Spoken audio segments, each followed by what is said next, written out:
দেশের পতাকাকে যারা পা দিয়েছে খাওয়ার বন্ধ কেন? আমি তো চিকিৎসা বন্ধের দাবি করি। শুভেন্দু অধিকারী তার দলবল নিয়ে গিয়ে চিৎকার চেঁচামেচি লাপাঝাপি করছে বাংলাদেশ বর্ডারে, মানে এমন একটা ভাব দেখাচ্ছে যাতে এখনই ওরা বাংলাদেশ ঢুকে পড়বে, এক্ষণে গিয়ে বাংলাদেশে মেরে পাঠিয়ে দেবে, সে ক্ষমতা নেই। আচ্ছা, তা বাংলাদেশে যদি কিছু হয়ে থাকে তা তুই এখানে মিছিল মিটিং করছিস কেন? কলকাতা কি করবে? ঘটনাটা আমি এই 2-4 দিনের মধ্যে দু তিনটে ঘটনা উল্লেখ করি।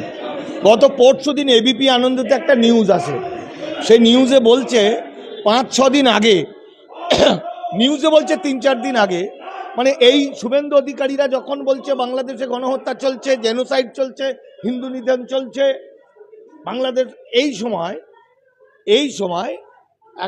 4-5 জনা ভারতে ঢুকে পড়ে গ্রেপ্তার হয়েছে, ইল্লিগাল পথে ঢুকেছে, অবৈধ অনুপ্রবেশকারী হিসাবে ঢোকার পরে তারা গ্রেপ্তার হয়েছে। এবার রিপোর্টারদের যখন জিজ্ঞাসা করছে যে আপনারা কেন এলেন এই সময়, তো তাদের উত্তরটা কী হওয়া উচিত ছিল? উত্তর হওয়া উচিত ছিল মুসলমানরা মারছে, বা আমার বাড়ির সামনে আগুন জ্বলছে, বা আমার বাড়ির চালে মেরেছে, বা খুন হয়ে গেছে, তবে তো ওনারা তা বললেন না। ওনারা একজন বললেন আমি জ্যাঠার বাড়িতে এসেছি লুকিয়ে লুকিয়ে, একজন বললেন আমি চিকিৎসা করাতে এসেছি, আরেকজন বললেন আমি বেড়াতে এসেছি। তাহলে কি বাংলাদেশ থেকে এখন যে আসছে এলো সেই লোকটা ঠিক বলছে, নাকি ভারতের এবার নিরাপদ জায়গা থেকে ভুকুর ভুকুর যে করছে সেই শুভেন্দু অধিকারী সে ঠিক বলছে? এটা একটা প্রশ্ন। আজকে সকালবেলায় একটা চ্যানেলে, মনে হয় কোনো ক্যানাডার চ্যানেল হবে, বাংলা চ্যানেল, কিন্তু ক্যানাডা থেকে পরিচালনা করে, সেখানে দেখছি আমাদের এক ঘনিষ্ঠ ছেলে ছিল, আমি নাম বলছি না এখানে, সমাজকর্মী দীপক ব্যাপারী ছিলেন, এবং সেখানে একটি ছেলেকে বসানো হয়েছে। অনেকের মধ্যে একজন আছে যিনি বাংলাদেশ হিন্দু মহাজোটের যুব রাজ্য সেক্রেটারি, যুব অল ইন্ডিয়া প্রেসিডেন্ট। তাকে জিজ্ঞাসা করছে অ্যাঙ্কার যে এই যে শুভেন্দু অধিকারী বা ভারত বলছে যে জেনোসাইড হচ্ছে, প্রচুর লোক মারা গেছে, হিন্দু নিধন চলছে, এর বিরুদ্ধে তো আমরা প্রতিবাদ করব, আমরা কেন এখনো প্রতিবাদ করে উঠছি না? আপনি বলুন তো, আপনি তো হিন্দু জোটের, ওখানে মোট কী অবস্থা? বলছে খুব খারাপ অবস্থা। তো বলছে কতজন এরকম, কত ঘটনা ঘটেছে, কতজন এরকম আক্রান্ত হয়েছে? তখন সে বলছে 1000 মতো আক্রান্ত হয়েছে, আর প্রচুর মন্দির ভাঙচুর হয়েছে। তখন এরা বলছে, অ্যাঙ্কার বলছে ঠিক আছে আপনি মাত্র 5টা নাম বলুন, আপনি তো নেতা, এই 5টা নাম বলতে গিয়ে পায়খানা করে ফেলার জোগাড়, দুর্গন্ধ ছড়িয়ে পড়েছে। তার কারণ হচ্ছে ও একটাও নাম বলছে না, বারবার বলছে 1 ঘন্টা সময় দিন, 1 ঘন্টা সময় দিন। আসলে ঠিক একইভাবে তারপর আর একটা এলো হিন্দুত্ববাদী নেতা, মানে হিন্দুত্ববাদী না, হিন্দু, কিন্তু হিন্দুদের স্বার্থ নিয়ে কাজ করে, ভালো ছেলে, বাঙালি। তাকে যখন জিজ্ঞাসা করছে সে বলছে যে 2001 সালে এবং 2021 সালে যে অবস্থা বাংলাদেশে হয়েছিল আজ তার তুলনায় কিছুই হয়নি, অথচ বাংলাদেশ নিয়ে এত প্রচার হচ্ছে, এটা ভারত বাংলাদেশের বিরুদ্ধে ষড়যন্ত্র করছে। সে বলছে ভারত বাংলাদেশের বিরুদ্ধে ষড়যন্ত্র করছে, কে বলছে? একটা হিন্দু। ফলে বাংলাদেশের প্রগতিশীল হিন্দু মুসলমান এবং বাংলার প্রগতিশীল হিন্দু মুসলমান শুভেন্দু অধিকারীদের জোকারিটা ধরে ফেলছে। আসলে শুভেন্দু অধিকারীদের 2025 সালের মধ্যে ভারতকে হিন্দু রাষ্ট্র ঘোষণা করার যে পলিসি শেষের দিকে এসে গেছে, এবং সেখানে মুসলমানদের ওপর নানা রকম টর্চার হবে, কিন্তু পশ্চিমবঙ্গে হিন্দু মুসলমান দাঙ্গা লাগাতে পারছে না। সে একবার শ্যামপুর, একবার ওই কোথায় আমাদের উত্তরবঙ্গের কোথায় মেটিয়াবুরুজ, কোথায় বেলডাঙ্গা, এত ঘটনা ঘটানোর পরও তাদের থ্রেট কেটে গেছে, দেখছে হিন্দু মুসলমান দাঙ্গা লাগানো যাচ্ছে না, তাহলে দাঙ্গা তো লাগাতে হবে। দাঙ্গা না লাগালে এখানে যে ওয়াকফ বোর্ড বিল আনার মধ্যে দিয়ে মুসলমানদের সব সম্পত্তি প্রয়োগ করে নেব, ইউসিসির মাধ্যমে নামাজ আজাদ জাকাত সব কেড়ে নেব, কই এখনো পর্যন্ত মানুষের দৃষ্টি ঘুরিয়ে দিতে না পারলে তাহলে তো মানুষ এটা নিয়ে আন্দোলন করবে।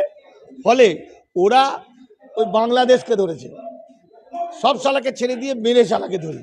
একটা ছোট্ট রাষ্ট্র বাংলাদেশ, বাঙালির রাষ্ট্র, কষ্টের মধ্য থেকে 30 লক্ষ প্রাণের বিনিময়ে তারা একটা রাষ্ট্র তৈরি করলো, হিন্দু মুসলমান উভয়ে, যারা আজকে পৃথিবীর নানা প্রান্তে লেখাপড়ায় লেখাপড়ায় এতটাই তারা উন্নতি লেখাপড়ায় এতটাই তারা উন্নতি করেছে, বিভিন্ন ছেলেমেয়েরা আজকে সারা পৃথিবী জুড়ে তারা চাকরি করছে।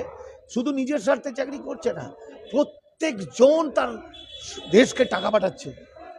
এমনিতে উন্নতি হবে বাংলাদেশে কি করে? আমাদের ভারতবর্ষের বিজেপি, তারা বিজেপির নেতা মন্ত্রী কর্মীরা খালি টাকা কি করে ঝাড়বো, কাঞ্চন আর কামিনী লাগবে ওদের, নারী আর টাকা।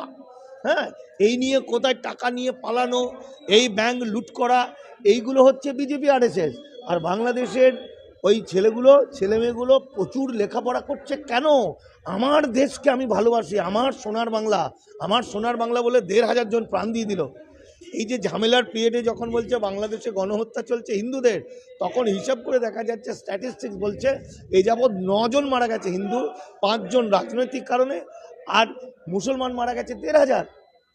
এই তো ফারাকটা এরকম। আর মুসলমান হিন্দু বোধ যারা বাংলাদেশের ছেলেমেয়েরা পৃথিবীর নানা প্রান্তে, কেউ সায়েন্টিস্ট, কেউ ঐতিহাসিক, কেউ প্রফেসর, সেখানে চাকরি করছে আর টাকা পাঠাচ্ছে নিজের সরকারকে ডিভিডেন্ড পাঠাচ্ছে না, আমি এটা জানি না, এটা পাঠাতে হয়, টাকা পাঠাচ্ছে কেন না নিজের দেশটাকে, নিজের বাংলাকে সুন্দর করব। আর সেখানে দেশপ্রেম শেখাচ্ছে। আজকে ভারতবর্ষ এত বড় একটা দেশ, যে দেশ প্রতিটি পাশাপাশি রাষ্ট্রের সঙ্গে ঝগড়া করে, একটা খিটখিটে বুড়ি টাইপের হয়ে গেছে, সবার সঙ্গে খারাপ। ভারতবর্ষ সবার সঙ্গে খারাপ ঝগড়া। ফলে ভারত যত বড় দেশ হলে কি হবে, নীতি অনুযায়ী ভারতের বিভিন্ন রাজ্যকে টুকরো করে দেবে, ভারতের বিভিন্ন মানুষকে বেনাগরিক করে তাদেরকে শেষ করে দেবে, ভারতের শত শত বছর ধরে বসবাস করা মুসলমানদেরকে নির্মম অত্যাচার করবে। ফলে ভারতবর্ষের প্রতি ভারতের মানুষের প্রেমটা থাকবে কোথায়? এই যে মণিপুর এবং সাম্বাল উত্তরপ্রদেশ হলো, আবার এই আজমিরকেও বলা হচ্ছে যেখানে মন্দির ছিল, এই সব ন্যারেটিভকে ঘোরানোর জন্য কি শুভেন্দু অধিকারী সহ বিজেপি তারা খালি? আমি তো বলতে চাইছি যে এই যে মসজিদ মানেই তার তলায় মন্দির আছে, ভগবান আছে, আর মুসলমান মানেই তাকে বুলডোজার দিয়ে ভাঙতে হবে, আর গোমাংস খেলেই তাকে পিটিয়ে মারতে হবে। এই সবটা হচ্ছে দৃষ্টিটাকে ওই আলোচনার মধ্যে রাখতে হবে, যাতে টুক করে ভয়ঙ্কর কিছু ক্ষতি করে দেওয়া যায়, আইনগুলো পাস করে নেওয়া যায়, যেটা ইউনিফর্ম সিভিল কোড এবং এই আমাদের ওয়াকফ বোর্ডটা করেছে। তো সেরকমই একটা ছুতো বাংলাদেশ নিয়ে চিৎকার চেঁচামেচি করে, বাংলাদেশকে নিয়ে অত ভাবতে হবে না ভারতকে। বাংলাদেশ একটি স্বাধীন রাষ্ট্র, তারা তাদের মতো ভাববে, তারা তাদের রাষ্ট্রের কাকে গ্রেপ্তার করবে, কাকে পানিশমেন্ট দেবে, কাকে জামিন দেবে, সেটা তাদের বিষয়। এটা ভারতের নাক গলানোর কোনো দরকার নেই। আর যদি সত্যি অত দরদ থাকে ভারত সরকারের, আর যদি সত্যি বাংলাদেশের হিন্দুদের উপর অত নির্যাতন হয়, তাহলে এখানে একটা আন্তর্জাতিক আইন মানো, আন্তর্জাতিক আইন মেনে ভারতবর্ষে বর্ডার এরিয়ায় তুমি শরণার্থী শিবির করে দাও, বর্ডার স্লিপ দাও, বর্ডার স্লিপ নিয়ে ভিসা নিয়ে ভারতবর্ষে ঢুকুক, তাদেরকে জল দাও, খেতে দাও বিপদগ্রস্ত মানুষগুলোকে। আবার প্রবলেম সলভ হয়ে গেলে তারা নিজের দেশে ফিরে যাবে। আবার সেটাতেও যদি তোমাদের মনে হয় যে না আরও বেশি ক্ষতি হচ্ছে, তা সৈনিক পাঠাও, যাও, বাপের ক্ষমতা থাকে যাও। নরেন্দ্র মোদী আর অমিত শাহ, শুভেন্দু অধিকারী একদম টিনের তলোয়ার নিয়ে গিয়ে ঘুরিয়ে দেখে কত বড় বাপের হিম্মত, ক্ষমতা থাকে তো বাংলাদেশে লড়াই করুক। আমার ভারতবর্ষের কোটি কোটি লক্ষ কোটি সৈন্য থাকলেও কিছু হবে না, কারণ ওরা 30 লক্ষ প্রাণের বিনিময়ে নিজের দেশকে তৈরি করেছে। ওরা এই কদিন আগে গণঅভ্যুত্থানে রক্ত ঢেলে দিয়েছে 1,500 প্রাণ, আর সবটা করতে পেরেছে ওরা বাঙালি বলে। সেই জন্য বলছি, বাঙালি কি জিনিস এই উড়িয়া, ওই মারোয়াড়ি, গুজরাটি কি ওই আমাদের মারাঠিরা বুঝবে না। বাঙালি, বাংলাদেশের বাঙালি হোক আর বাংলার বাঙালি হোক, আমাদের হৃদয়টা এক হৃদয়, আমরা একে অপরের পরিপূরক। মাঝে একটা মনে করেছে ওই বর্ডার দিয়ে, কাটা দিয়ে আমাদের হৃদয়কে ভাগ করা যাবে, কখনো হৃদয়কে ভাগ করা যায় না। আমরা আমাদের জায়গায় আমার দেশকে ঠিক করছি, ওরা ওদের জায়গা থেকে ওদের দেশকে ঠিক করছে। আসলে আমরা হৃদয়ের দিক থেকে এক।